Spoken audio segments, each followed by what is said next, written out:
Vous ne vous êtes peut-être jamais posé la question, mais une partie de vous l'a toujours su, que le moment le plus important de votre vie est celui dont vous ne vous souvenez pas au réveil. Depuis des siècles, on nous dit que la nuit est faite pour reposer le corps. Mais qu'en est-il de l'âme? Qu'est-ce que cela fait dans ce moment où le monde s'arrête et que votre conscience se met à errer? La vérité a été réduite au silence, non pas parce que c'était faux, mais parce que c'était trop puissant. Allan Kardec n'était pas un homme qui imaginait des théories, c'était un homme qui écoutait les esprits. Et ce qu'il lui révélait sur la vie secrète des âmes pendant le sommeil a le pouvoir de changer à jamais la façon dont vous voyez votre propre but, vos souffrances et inclut la mort. Ce que vous allez entendre n'est pas une simple liste, c'est une carte de votre existence invisible. Si vous avez déjà senti que quelque chose de plus vous attendait dans le silence de la nuit, alors restez. Parce que les 9 choses que votre âme fait pendant votre sommeil n'est pas un mystère, c'est un souvenir dont vous vous souviendrez enfin aujourd'hui. Quand le monde extérieur plonge dans les profondeurs les plus profondes de silence et que votre respiration s'immobilise comme un lac au crépuscule, quelque chose en vous commence à bouger. Ce n'est pas un rêve, c'est un souvenir. Un rappel ancien que votre corps, cet ancrage sacré et béni à la terre, n'est pas la totalité de qui vous êtes. Chaque nuit, sans vous en rendre compte, vous pratiquez l'art de partir. Le lien qui unit votre âme à la matière se détend, devient élastique et perméable, permettant à votre conscience de voyager au-delà des murs de votre chambre. C'est une répétition, vous savez, un entraînement délicat et constant pour le grand voyage, celui que nous appelons la mort, mais que dans la vérité n'est rien d'autre qu'une porte. Dans cette liberté partielle, l'esprit s'étire, se dilate et se souvient de sa vraie nature, loin du poids et de la souffrance quotidienne. C'est un retour à la maison, même si ce n'est que pour quelques heures. Une opportunité pour que votre vibration se réajuste avec la symphonie de l'univers. Un murmure qui vous prépare au grand réveillez-vous. Pensez à votre âme, tel un oiseau magnifique, et dans votre corps, tel l'arbre où il niche. Le jour, ses pattes s'accrochent à la branche, il chante ses mélodies et vit les expériences de ce petit coin de forêt. Mais la nuit venue, tandis que l'arbre dort, l'oiseau ne cesse pas pour autant d'être en oiseau. Il s'autorise à voler à proximité, à reconnaître d'autres paysages, à sentir la brise d'autres altitudes. Voici comment votre esprit, le cordon fluidique, ce fil de lumière qui vous relie à la chair, ne se rompt jamais, mais il s'étire. C'est une ancre qui cède, permettant à votre navire de naviguer, une conscience de naviguer en eau plus profonde. C'est au cours de ce voyage que la véritable évolution se produit, loin des distractions du monde. C'est un état de présence pure, où le but de votre existence est ressenti, non pensé. Ce phénomène, si subtil et pourtant si puissant, a été étudié avec une sensibilité unique par des esprits comme celui de Kardec, qui a compris que le sommeil était bien plus qu'un simple repos physique. Vous êtes-vous déjà réveillé avec une sensation étrange, comme la nostalgie d'un endroit inconnu, ou au son d'une chanson inconnue mais qui vous émeut aux larmes? Bien sûr que oui, c'est l'écho de vos voyages nocturnes. Alm, dans son état de liberté, ne recherche pas les loisirs, mais la nourriture. Il s'immerge dans des réalités qui résonnent avec ses vibrations en quête de réponses, de réconfort, ou simplement en vous rappelant qui vous êtes.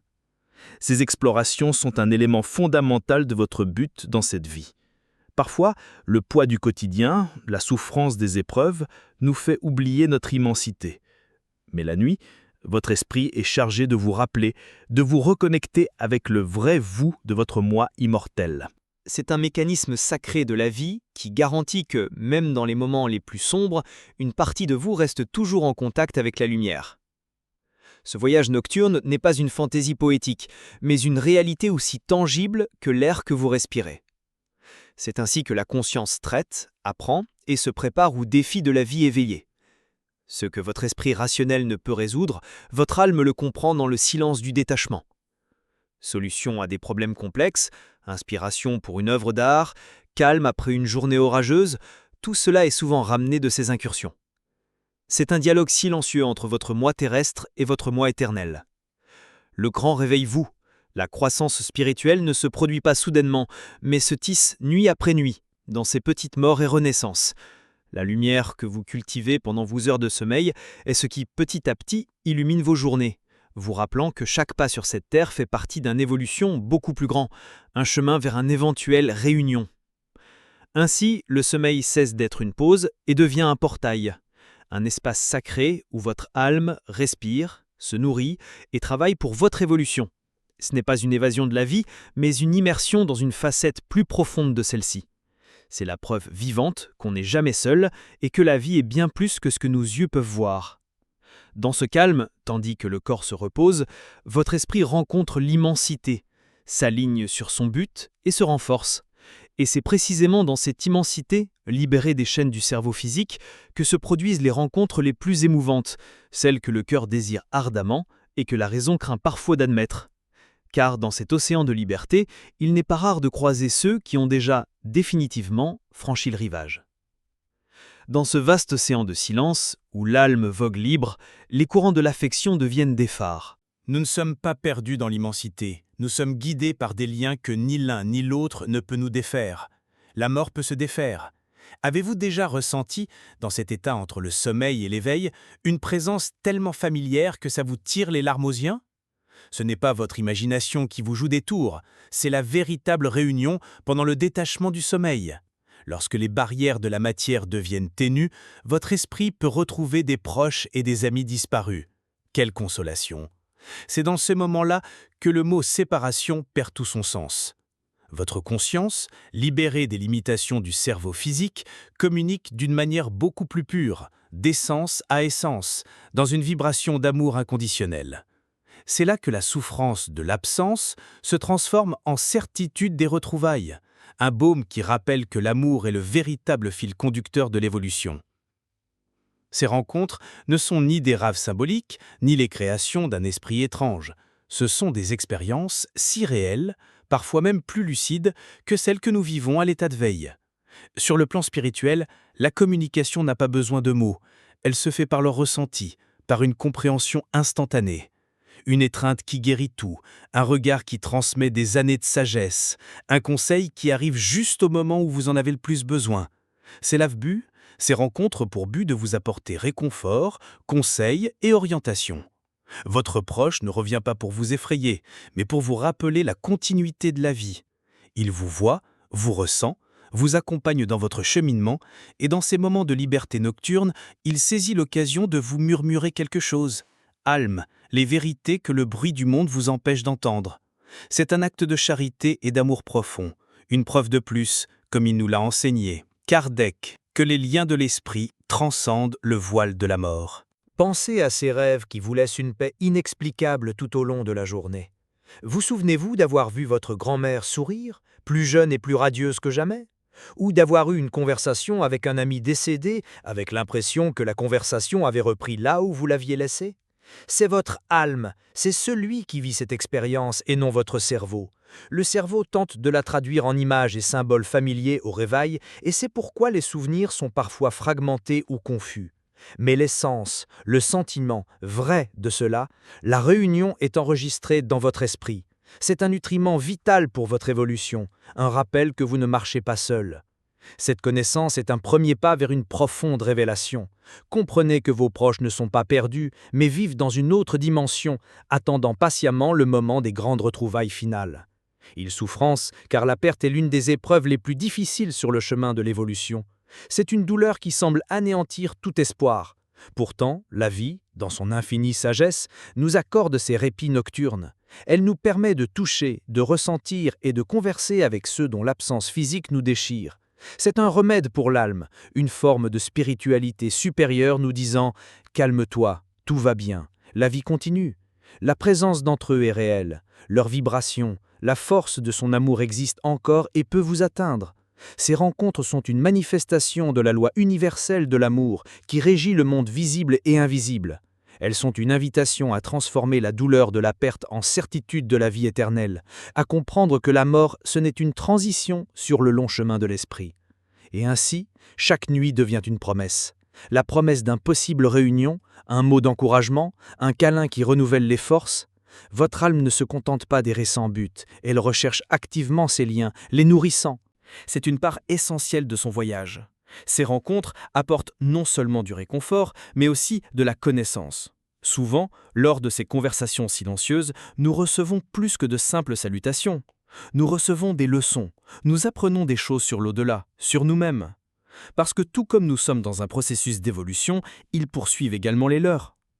Et dans cette merveilleuse interconnexion, l'apprentissage devient mutuel. Dans sa quête de croissance, il ne se limite pas à renouer avec ses proches. Il recherche aussi activement la lumière de la connaissance dans des lieux au-delà de notre compréhension terrestre.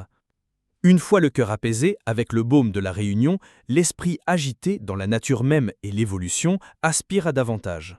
Il ne se satisfait pas du confort seul. Il recherche la connaissance. Imaginez un instant que tout comme vous avez vos responsabilités et vos études pendant la journée, votre âme a sa propre énergie pendant la nuit. Quelle révélation!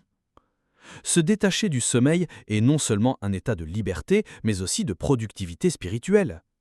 Il existe de véritables écoles spirituelles, des environnements de vibrations très hauts où les âmes en soir de VR se rencontrent pour poursuivre leur apprentissage.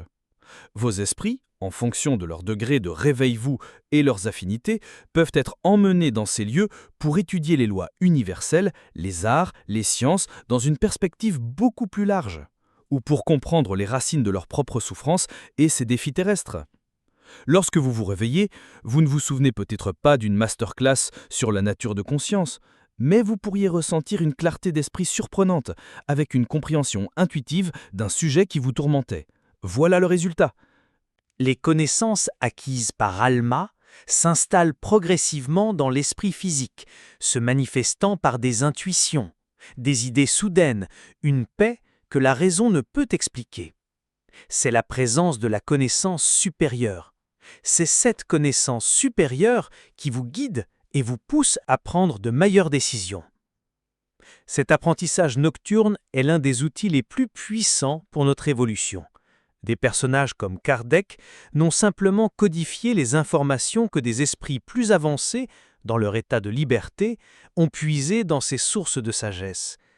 Chaque soir, vous avez l'occasion de vous asseoir dans ces mêmes salles de classe et de vous abreuver à cette même source. Il suffit d'une intention et d'un cœur harmonieux. Mais le voyage de l'Alma ne se limite pas à l'apprentissage intellectuel. Le véritable apprentissage, le but de la vie, ici comme ailleurs, est l'exercice de l'amour par le service. Ainsi, outre les écoles, il existe d'innombrables emplois et missions caritatives sur le plan spirituel. Votre Alma, pendant que votre corps se repose, peut rejoindre des caravanes de secours, rendant visite à d'autres esprits qui traversent des difficultés, peut-être ceux qui sont encore confus après la mort. Comme c'est merveilleux! Vous pouvez devenir un travailleur silencieux de la nuit, un phare pour les autres. Votre Alma peut être emmené dans les hôpitaux astraux, où il aide à la récupération des esprits malades ou réconforte ceux qui viennent de quitter le corps physique, partageant votre énergie et votre amour d'une manière que vous ne pouvez pas imaginer. Et non, nul besoin d'être un saint pour participer à ces tâches. Il suffit d'un cœur bien disposé et d'un désir sincère d'aider. Parfois, le simple fait de dormir avec une pensée de compassion pour quelqu'un qui souffre peut déjà orienter votre esprit vers ses missions. Au réveil, vous ressentirez peut-être une fatigue qui n'est pas physique, mais almain. Une fatigue noble, celle de quelqu'un qui a travaillé dur pour une cause plus noble. Ce service nocturne est ce qui accélère véritablement notre évolution et nous relie au vrai, la vérité la plus profonde de l'univers. Nous ne faisons qu'un. C'est dans ce don silencieux et anonyme que la conscience s'étend et la vibration d'ascension personnelle vous préparant à un réveil plus épanoui et conscient dans votre vie quotidienne. Dans le silence de la nuit se cache une activité frénétique et bienfaisante, une danse d'âme œuvrant pour un monde meilleur. Ainsi la nuit prend un sens tout nouveau. Elle cesse d'être un vide et devient un champ fertile de croissance et de service. L'âme apprend, travaille, aime et évolue dans un cycle constant qui ne s'arrête pas avec le soleil. Cette compréhension nous invite à nous préparer au sommeil avec plus de respect, de prière et de pensée élevée afin de profiter au maximum de ces heures sacrées. Car dans cet état de liberté, l'esprit ne se contente pas d'apprendre à connaître l'univers ou d'aider les autres. On a aussi la capacité de s'intérioriser, d'accéder aux archives de sa propre histoire, aux souvenirs d'autres vies qui sommeillent au plus profond de soi. Dans le silence de cette liberté nocturne, votre âme voyage non seulement vers l'extérieur, mais aussi vers l'intérieur, jusqu'aux profondeurs de lui-même. Imaginez que votre esprit, c'est un livre ancien, écrit avec l'encre de millénaires, et chaque chapitre en est un exemple. Pendant votre sommeil, vous détenez la clé pour ouvrir ce livre. Vous pouvez accéder aux archives de vos incarnations précédentes, non par simple curiosité, mais par un profond besoin de compréhension et de guérison. C'est un voyage dans les archives de votre propre évolution et réunion avec qui vous avez été pour comprendre qui vous êtes aujourd'hui. Cette immersion dans la mémoire spirituelle est une étape cruciale sur le chemin de Réveillez-vous, car il révèle le vrai que de conscience. Le présent est la somme d'innombrables expériences, amours et leçons. C'est là, dans ce coffre sacré de souvenirs, que se trouve la racine de notre souffrance présent. Pourquoi une peur inexplicable de l'eau? Pourquoi une affinité immédiate avec un inconnu ou une profonde tristesse en visitant une ville pour la première fois? Ce sont les échos du passé qui résonnent dans votre esprit. Ton âme, lors de vos voyages nocturnes, vous évoquez ces souvenirs. Vous ne les ramenez pas toujours clairement à la surface au réveil. Ce serait bouleversant. Au lieu de cela, vous les traitez, les libérez, les intégrez. Vous vous réveillez avec un soulagement incompréhensible, une phobie qui s'est atténuée sans raison apparente ou avec un talent pour le piano qui semble inné. C'est l'œuvre de votre esprit, guérir les blessures des anciennes batailles et dépoussiérer les compétences acquises à d'autres époques. La mort, cela n'efface pas ce que nous avons appris, cela ne fait que fermer un chapitre, mais la sagesse reste gravée dans le vibration de notre être, attendant le bon moment pour réapparaître. Mais le jour de l'âme, il ne s'agit pas seulement de revenir sur le passé, ce serait comme conduire en ne regardant que dans le rétroviseur. Le vrai but est l'évolution, et cela nécessite une planification. Par conséquent, à des niveaux de détachement plus élevés, votre esprit pourrait vous être appelé à participer à des conseils spirituels.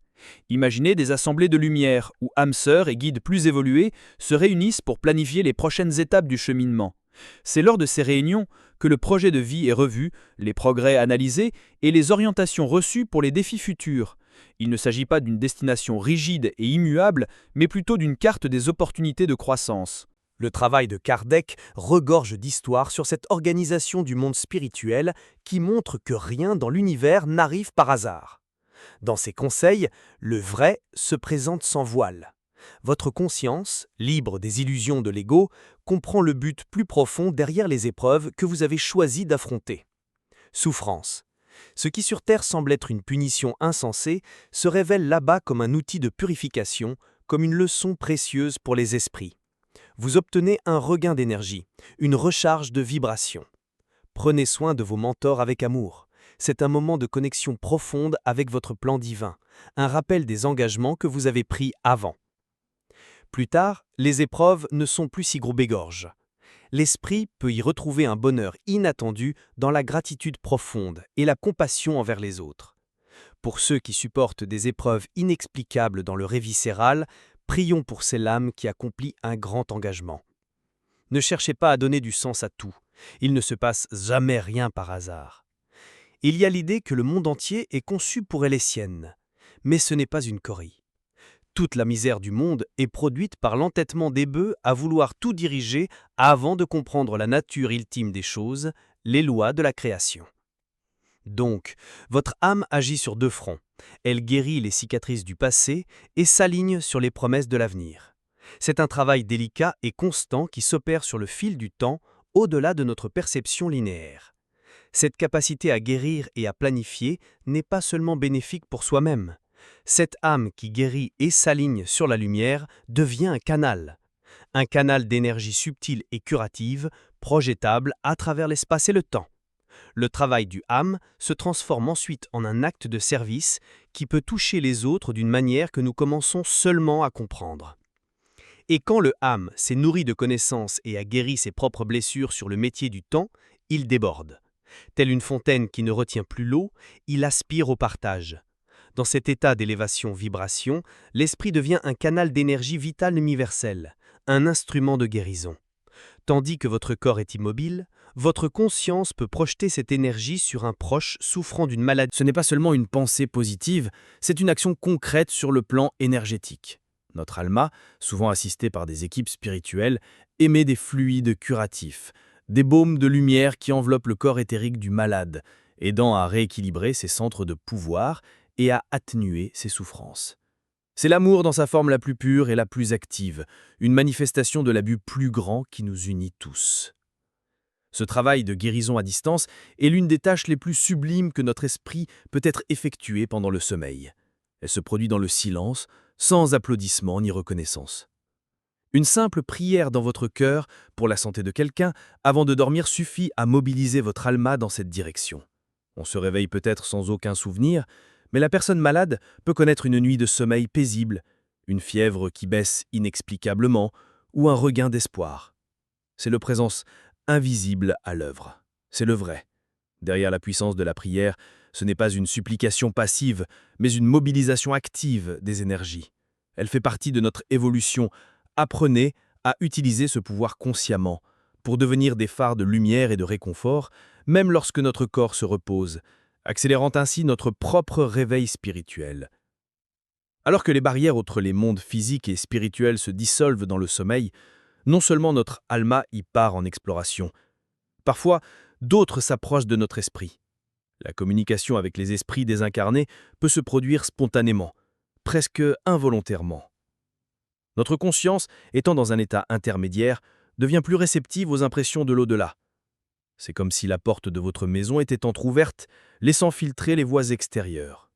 Vous pouvez ressentir l'angoisse d'un esprit qui a besoin d'aide, recevoir un message d'avertissement ou simplement ressentir une présence qui vous accompagne. C'est la présence invisible à l'œuvre.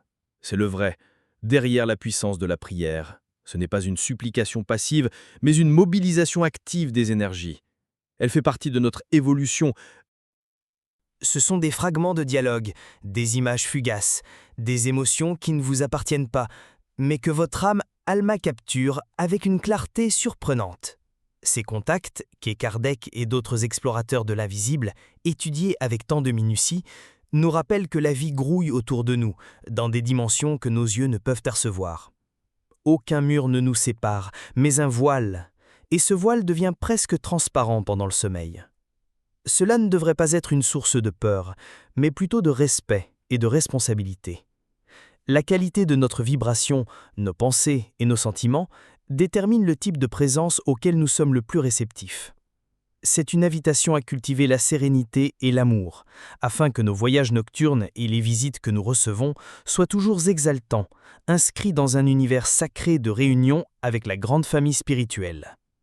C'est une preuve supplémentaire que la mort n'est pas la fin de la communication, mais la transformation de son langage. Ainsi, l'acte de dormir se révèle dans son intégralité. C'est une libération, une réunion, une école, un atelier, des archives historiques, un centre de planification, un poste de soins et un portail de communication. Chaque nuit, sans le savoir, votre âme vit toute une vie, s'immerge dans le vrai est de sa nature immortelle et travaille sans relâche pour son évolution et celle des autres. Comprendre cela change à jamais notre rapport au repos. Il ne s'agit plus simplement d'éteindre le conscience, mais l'éclairage d'un autre, plus vaste, plus libre, plus réel. C'est l'instant où l'on se souvient, ne serait-ce que pour quelques heures, de l'infini dont nous faisons partie et de la butte sacrée qui nous a amenés ici. La nuit n'est plus un abîme, mais un portail. Le silence n'est plus vide, mais plein de buts. Et maintenant, une question reste en suspens pour vous, Alma. Après vous être souvenu de tout cela, à quoi ressemblera votre réveil demain? Si ces mots ont touché une partie endormie de vous, laissez un commentaire. Parfois, ceux que nous partageons réveillent aussi les autres. Abonnez-vous si vous pensez qu'ici, votre esprit a trouvé un mot qu'il connaissait déjà. Et ne manquez pas notre prochaine rencontre. Nous y parlerons à voix basse des 7 signes qu'un proche disparu essaye de communiquer avec vous. C'est une promesse d'une réunion qui vous attend.